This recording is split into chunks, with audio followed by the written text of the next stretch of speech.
is Tanya Bucky-Nowak. I am 31 years of age and I am from a town called Kristiansand in Norway. It's a smaller town. It's not very big, but it's a normal small town. We lived on the coast of, I want to say, the North Atlantic. We had a lot of fun during the summer, especially, and then some skating in the winter. But the ocean doesn't freeze very well. After getting out of high school, I had a year of where I just kind of worked some odd jobs and I didn't really know what to do. I needed to get out and see something different, preferably a bigger city. So I was looking into schools. I decided between Los Angeles or Dublin, Ireland. It came almost down to just a coin toss, and I ended up in Los Angeles in California. I went to community college and just did a undecided major, a little bit of theater, a little bit of astronomy, a little this and that. Just simply to see a bigger city. I wanted to see something that wasn't just small Norway and Northern Europe. Going by myself, moving away by myself at 20 years of age it's probably scary for any parent. They were okay with it. They were big travelers when they were young. I think it's in our blood. My brother moved to Australia. I moved here. My parents, as young, before they had kids, traveled all over the world.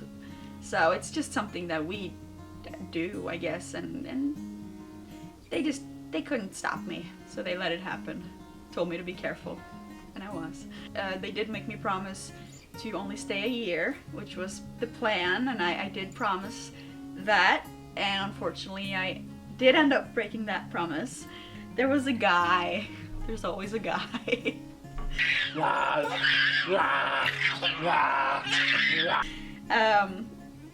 But 4 weeks or so before I was heading home for good, I met somebody and we decided to give it a try. And it ended up okay. I stayed. The boots are too big. Your boot! You can't get your boot! No. Go in your socks. That's okay.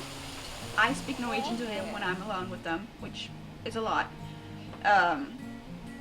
And while there are people around, I speak English to them, and obviously everybody else will speak English to him, and my parents speak Norwegian. So it's really just me that speak both to him, and I don't know if that's confusing to him, but that's the way that we can make it work.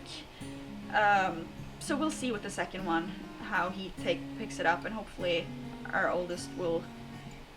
I'm hoping it's not that causing him a speech delay. This is Wyatt. He is 6.5 months old. I do hope that we can get the Norwegian language down to where they're comfortable speaking it, not just for myself, but for my parents. I really want my parents to have a good relationship with their grandchildren, even though they don't see them a whole lot. It wasn't as a child, what I imagined, that I was going to stay here and live here. I always wanted to visit, but that was kind of the extent of what I really wanted to experience. So I'm hoping that they feel comfortable knowing that they can go to Europe anytime. They're part of Europe as well, or Norway.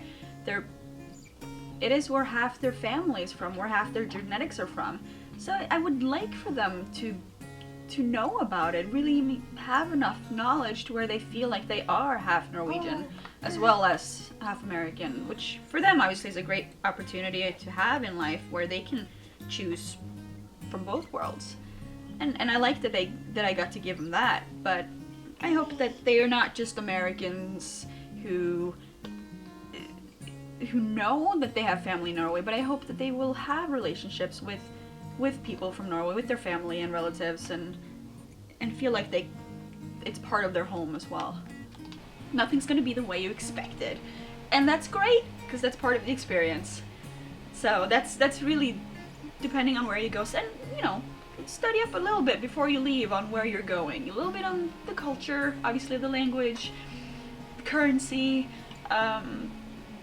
Maybe read a map, which I never did at first, and find out where should I just not go if there are such places. Try not to complain too much. That's my big thing. Just be happy, be positive. It'll be fine. Don't worry.